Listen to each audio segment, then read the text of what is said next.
Bonjour, merci Anne Lacoste et à toute son équipe de l'Institut pour la photographie des Hauts-de-France de m'accueillir et d'accueillir le Labo 148 cet après-midi.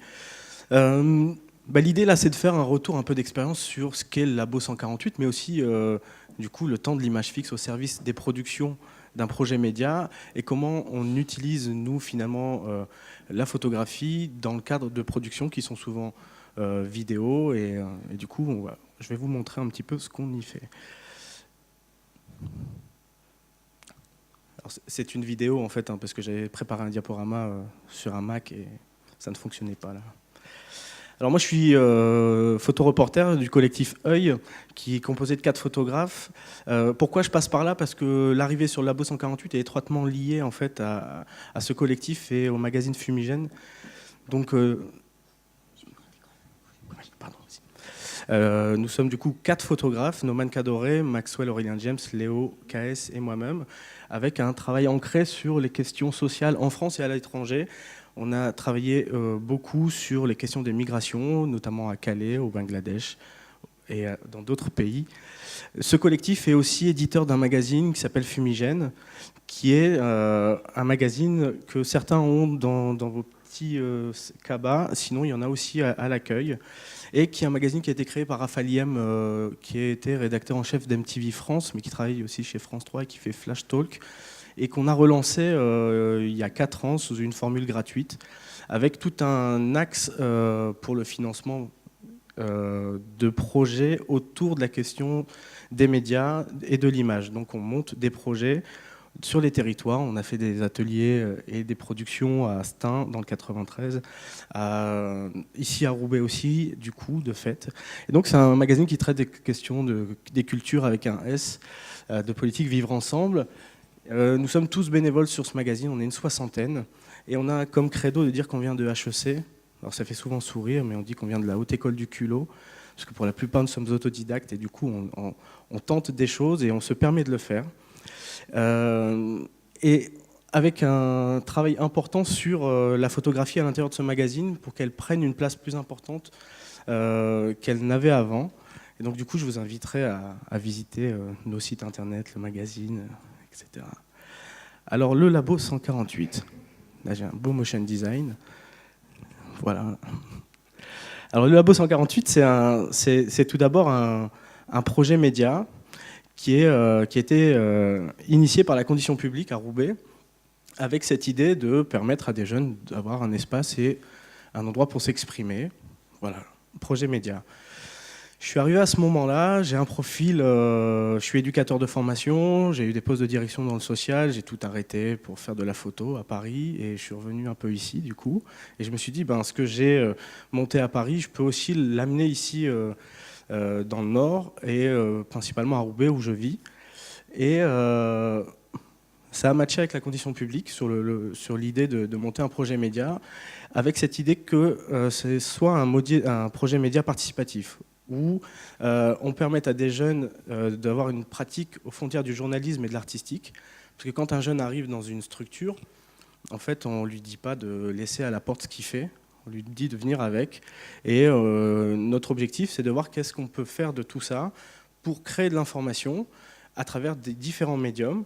Et donc, on y reviendra un peu après. C'est un projet pour les 15-30 ans, non discriminant. Alors, je dis non discriminant parce que c'est important aussi. Si tu as plus de 30 ans, tu viens au projet quand même. Et on voit pour faire des choses ensemble avec cette idée, si on se transforme en agence, c'est trouver de la prestation, c'est se former, c'est aussi, alors on ne va pas créer des emplois, mais en tout cas des compléments d'emploi pour certains qui sont soit étudiants, soit demandeurs d'emploi, ou tout simplement des passionnés qui ont envie de faire des choses.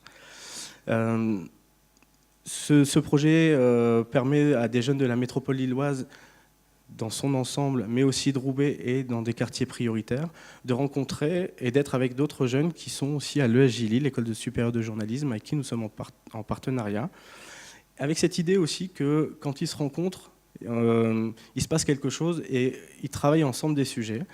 Souvent, ces jeunes-là ne sont pas amenés à se rencontrer dans une vie dite normale, ils ne seraient pas forcément habitués à se rencontrer. Et quand certains iront ou irait dans des médias, dans des grands médias, la logique, c'est de se dire, tu ne vas pas oublier que tu as rencontré des gens et pas juste un phénomène ou juste une action ou juste une problématique d'un moment donné qui peut faire aussi le buzz médiatique. Ça, c'est quelque chose qui est très important.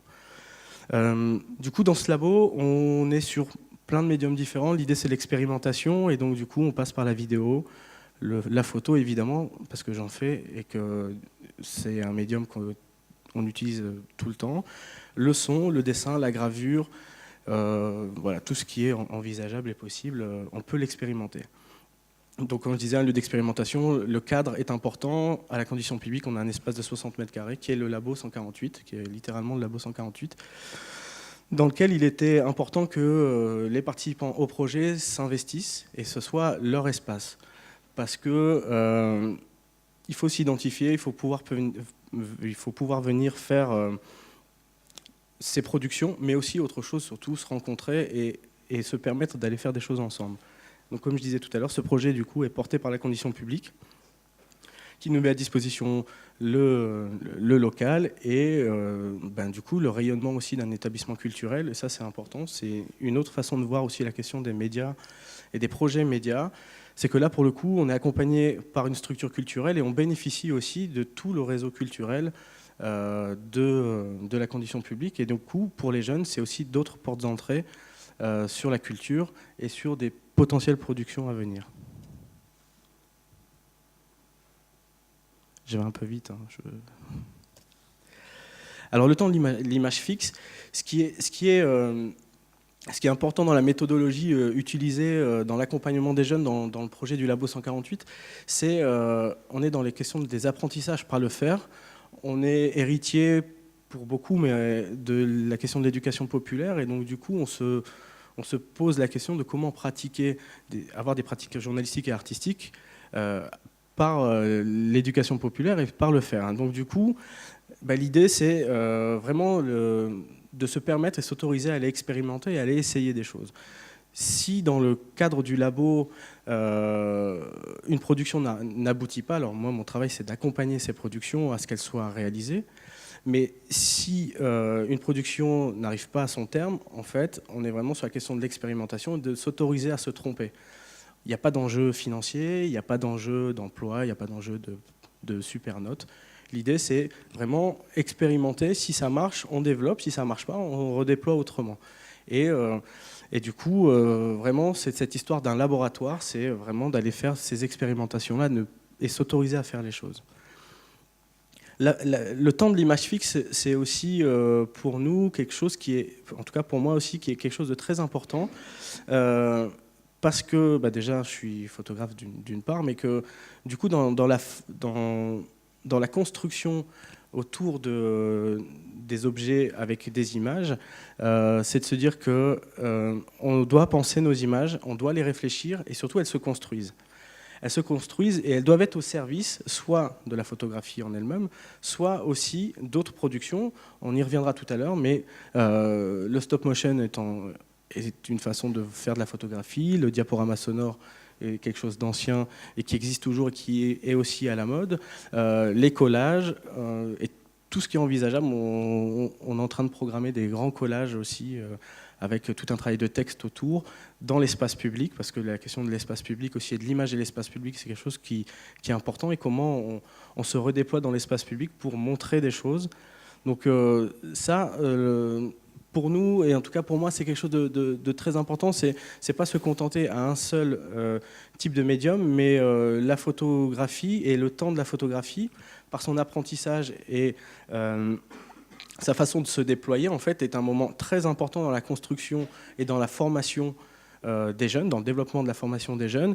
Pourquoi ? Parce que derrière tout ça, en fait, il y a une question, en tout cas je travaille sur les questions d'exigence avec eux, sur ton cadrage, il doit être réfléchi, ta lumière, c'est la même chose, on ne va pas juste avec son appareil photo ou son smartphone, parce qu'en fait, aujourd'hui, la plupart des productions, même que nous produisons, en fait, sont faites avec le smartphone. On transforme un outil de consommation en outil de production. Donc, c'est des nouveaux usages. Sur la photo, on le fait aussi, même si je trouve que c'est quand même pas la même chose. Mais du coup, on s'équipe aussi en outils numériques, appareils numériques, pour développer un peu tout ça. le temps de l'image fixe, c'est aussi, du coup, comme je disais tout à l'heure, le temps de la construction des productions, et surtout, en fait, les inclure dans une démarche autour de se questionner pas que juste sur son sujet, mais sur le comment faire. Et le comment faire, c'est quel médium tu utilises, comment tu l'utilises, qu'est-ce que tu veux faire dedans.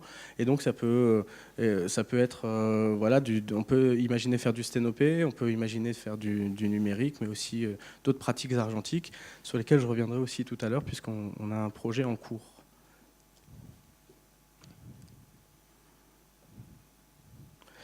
Alors ça c'est très basique, hein. Je pense que la plupart d'entre vous connaissent, mais je commence souvent le premier atelier avec ça en fait, et je leur dis est-ce que ça vous parle, est-ce que vous retrouvez ça quelque part. Voilà, c'est comment je les amène un peu là-dedans, et je leur dis ben vous regardez ça, vous avez des appareils photo, et puis maintenant vous partez en fait. Donc c'est très étonnant parce qu'ils pensent souvent avoir un petit cours un peu de base, et en fait non, pas du tout. Là l'idée c'est on voit juste 2-3 notions de cadrage.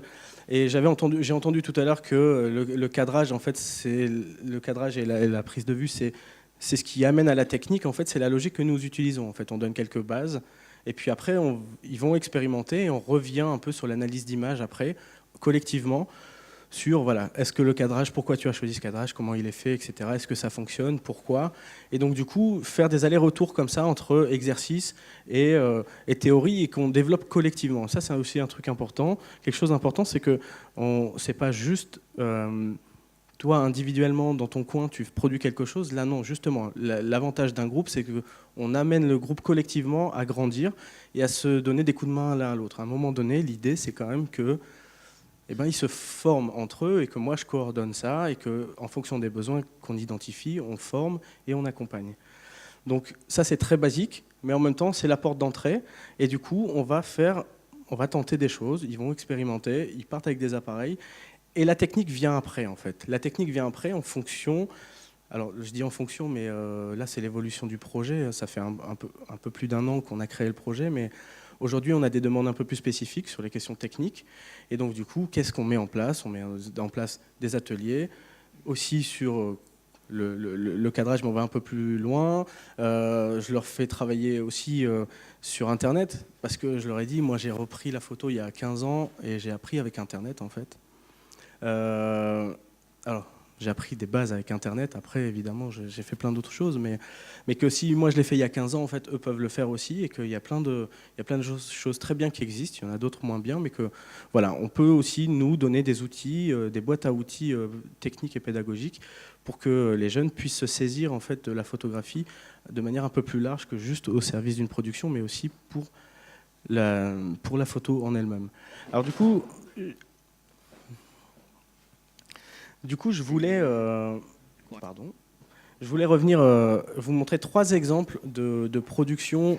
Alors 3 petits courts extraits, hein, parce qu'elles sont un peu longues sinon les productions, mais sur un premier temps, Riyad, c'est un reportage qu'on a réalisé avec les haut-parleurs, puisqu'on a une diffusion qui est faite sur France 3 et TV5 Monde via le réseau de journalistes francophones qui s'appelle les haut-parleurs, qui est aussi rattaché à une boîte de production qui est à Paris. Et donc du coup, on a une partie de nos jeunes aussi qui produisent des contenus pour cette chaîne, YouTube aussi. Exactement payé, on va dire. Mais malgré ça, c'était de l'esclavage intellectuel. On bossait comme pas possible, et puis il suffisait qu'à un moment, l'architecte il ait changé d'idée, paf. Hop, faut rechanger de projet. Je m'arrêtais tous les 5 minutes pour faire les 100 pas. Au final, je me levais toujours de ma chaise. La transition de Riyad aura duré 5 ans, et au printemps 2007, il a enfin pu ouvrir sa ferme de maraîchage bio. Il organise aujourd'hui des ateliers autour de la phytothérapie ou de la sensibilisation au zéro déchet, par exemple. Il gagne sans doute moins bien sa vie maintenant, mais ce qui compte pour lui, c'est d'avoir réussi à redonner un sens à ses journées. Quand je bossais là-dedans, j'ai annoncé ma reconversion professionnelle. T'es malade, c'est un fou, faut pas faire ça. Tu vas mal vivre, tu vas pas être bien, tu seras pas heureux. Donc vous voyez, ça c'est un premier exemple d'utilisation de la photographie, de son temps dans une production là, au service de la production vidéo. Du coup, vraiment, aussi pour des sujets, c'est aussi donner une nouvelle narration au sujet et une autre façon de les voir. L'idée de l'expérimentation, c'est aussi pas juste essayer de faire des choses, non, essayer à l'intérieur d'un sujet d'aller expérimenter encore d'autres choses. On peut mélanger le dessin, on peut mélanger plein de choses, mais la photographie, on le fait régulièrement. Et là, c'était la première fois que l'OESNA, qui est dans le projet, en fait, utilisait le stop motion dans une production vidéo. Et aujourd'hui, ces productions, elles sont diffusées, et donc ça nous encourage, ça l'encourage elle aussi à poursuivre dans ce sens-là, d'autant plus que la boîte de production lui a demandé du coup d'aller faire d'autres stop motion, donc du coup d'améliorer sa technique aussi ailleurs en France, et elle a peut-être une proposition pour les haut-parleurs d'aller au Maroc pour le faire. Donc pour nous, ça c'est très bien. La deuxième production, c'est un diaporama sonore, c'est un début d'un diaporama sonore.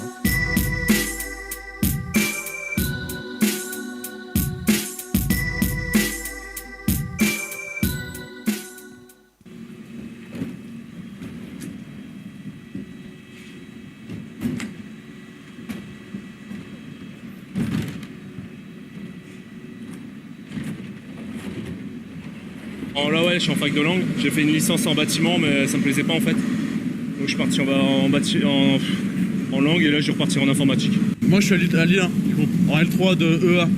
C'est en gros de l'électronique et l'automatisme. Je fais ça que les dimanches, c'est un contrat spécial que pour les dimanches en fait. On fait ça 4 fois dans le mois et parfois on fait les fériés quoi. Oui, c'est vraiment très court, hein. Je vous fais juste d'extraits très courts, mais voilà, la possibilité que là, c'est Quentin qui est en école de journalisme, il s'est autorisé à le faire en fait. C'est vraiment cette idée de, on fait du format vidéo, mais autorisez-vous à expérimenter les choses. Et là, il me demandait s'il peut faire un diaporama sonore. Bah oui, évidemment, ton diaporama sonore, il faut que tu le tentes. Et derrière ce travail... Ce premier travail qu'il a réalisé, on l'a analysé, on a avancé, et puis on est pour en 2019 faire une formation autour des diaporamas sonores, parce que en fait ils expérimentent, on expérimente aussi ensemble, et ça c'est important, c'est qu'on expérimente ensemble. C'est que moi certes je fais de la photo, mais je connais pas tout, et heureusement, et du coup le fait de prendre des risques avec eux, qui sont calculés quand même, c'est pas très fou, mais du coup ça crée une dynamique de groupe qui est aussi importante, et à un moment donné... dans la confiance qu'on peut avoir l'un vers l'autre, c'est aussi les emmener un petit peu plus loin que des zones de confort, aller un peu dans l'inconfort et qu'on travaille sur ça. Là, sur le diaporama sonore, il y en a eu plusieurs qui sont plus ou moins bien faits parce que se pose du coup aujourd'hui, tu as une envie de faire un diaporama sonore, on le monte, ok, mais techniquement, qu'est-ce qui te manque ? Qu'est-ce qui ne va pas en fait ? Et donc là, qu'est-ce qui va ? Sur ce diaporama sonore-là, il y a des questions d'angle et de prise de vue qui sont un petit peu, des fois un peu décalées, mais qui peuvent l'être, mais qui pour le coup ne racontent plus le sujet. Il y a dans la construction de son diaporama sonore, il y a des répétitions. Donc voilà, donc maintenant, on est dans cette idée d'aller former les jeunes et d'autres jeunes à la question du diaporama sonore et qu'on aille peut-être pousser un petit peu plus cela. C'est étroitement lié, du coup, le diaporama sonore, à la question du son. Et le son aussi, qui est quelque chose d'important. On travaille avec un ingénieur du son maintenant qui nous forme pour qu'on ait des prises de vue de qualité. On dit souvent qu'une production avec une très belle image, si le son n'est pas top du tout, on ne va pas la regarder. Alors du coup, nous on se dit, travaillons tout de suite sur la question du son et son image. Comme ça, c'est au moins audible. Et alors le troisième exemple sur lequel on va revenir, là c'est vraiment sur la question du rapport au citoyen et l'image qu'on peut transmettre de quelqu'un qui nous a donné sa propre image dans un espace public. Je vais vous montrer, je reviens dessus après.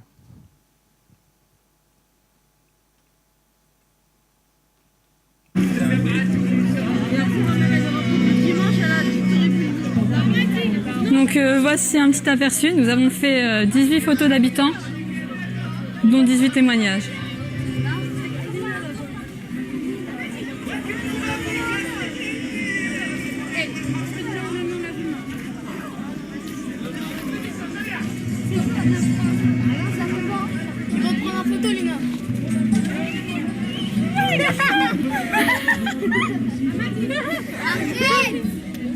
Et pour marquer un peu plus loin, il y a l'équipe qui est encore en train de coller certaines photos.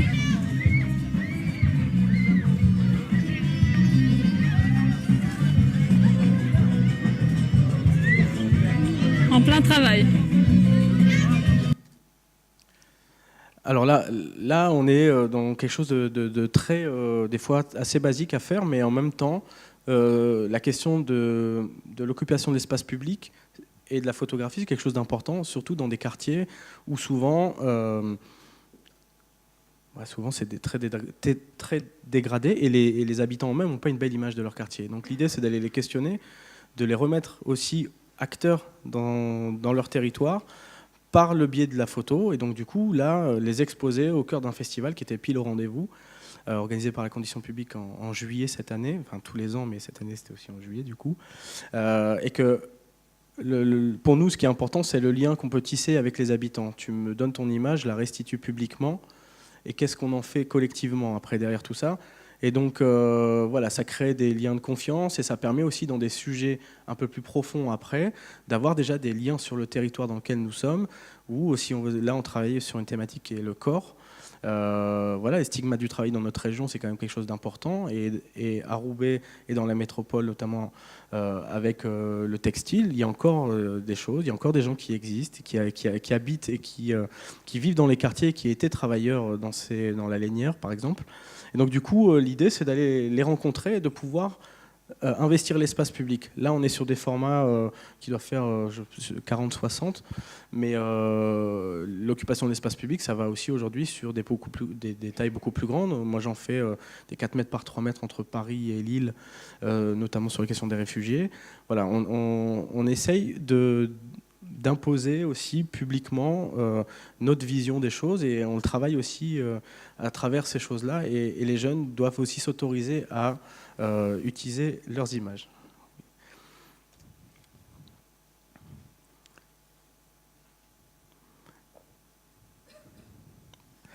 Alors, certes, le Labo 148, c'est pas que de la photo, mais elle y prend beaucoup de place parce que aussi, du coup, j'en fais beaucoup. Et l'idée aujourd'hui, avec ce labo, les projets autour de la photographie, c'est reprendre la question de la photographie et ses reportages. Donc, on a des niveaux complètement différents dans les jeunes. On en a une cinquantaine à peu près qui viennent au cours de l'année, mais on en a 30 très réguliers. L'idée, c'est qu'avec les niveaux différents, déjà chacun cède, mais surtout aujourd'hui, ils ont des envies de reportage. Et donc du coup, comment on monte son reportage, comment on l'édite, comment on le diffuse. Donc on a des réalités chez les jeunes qui ont envie de diffuser leur travail et pour qui l'accès aux agences est quasi impossible. Des fois, même juste l'idée d'accéder à une école, par exemple, pour certains de ces jeunes, en fait, ça n'a jamais effleuré l'esprit. Et notre travail, en fait, c'est aussi de mettre en relation avec le lycée Jean Rostand, par exemple, qui a un BTS audiovisuel, et la possibilité que ces jeunes puissent aller voir ce qui s'y passe et peut-être intégrer des cursus de formation autour des images, de l'image. Les projets, du coup, je vous disais, le diapo sonore et du coup, les formations qui vont avec. L'argentique, alors moi j'ai appris avec l'argentique et du coup j'en reviens. Aujourd'hui j'ai la chance d'avoir le Labo 148 d'une part pour tout ce projet, mais aussi un atelier d'artiste que je partage avec une peintre, une dessinatrice et un atelier de sérigraphie. Et moi je monte un atelier argentique. Donc je ressors un peu tout le matériel que j'avais en stock et aujourd'hui cet atelier est en train d'être monté pour pouvoir aussi travailler sur la question du temps, autour de la photo, de la technicité, mais aussi du coup de moins parler du pixel, mais plutôt du grain et de la matérialité de la photographie. On le voit bien aujourd'hui qu'il y a un retour sur les questions de la photo argentique, des vinyles, etc. Mais du coup, ici, avec des jeunes qui sont pour la plupart nés en 2000, l'argentique, ça existe. Enfin, pour eux, ils ne savent pas ce que c'est. Donc du coup, l'idée, c'est de leur faire découvrir et de permettre à chacun en fait, d'expérimenter. Certes, ça a des coûts, mais je pense que dans la construction de leur reportage, mais aussi de leur propre apprentissage autour de la photographie, c'est quelque chose de nécessaire, puisqu'après, on ne travaille plus de la même manière quand on a goûté un peu à la chimie, je trouve. Tous les projets autour de la photographie s'articulent aussi autour des pratiques numériques. Donc on est sur des pratiques analogiques, d'une part, mais surtout numérique. Et on est connecté avec le Fab Lab de la condition publique, avec Thierry Mbaye, avec lequel on a un projet de fabrication d'une Afghan Box, qui est un appareil photo de rue, afghan, que certains doivent peut-être connaître, qui est un appareil photo argentique. Voilà, je vous montre juste une illustration, parce que ce n'est pas encore la nôtre, on espère la fabriquer là très rapidement, mais voilà, voilà, c'est une boîte. Dedans, dessus, il y a un objectif, et puis à l'intérieur, on a la chimie pour développer sur du papier photo. Donc on fait un négatif papier qu'on reprend en photo pour un positif papier, on offre le positif papier et on garde le négatif papier.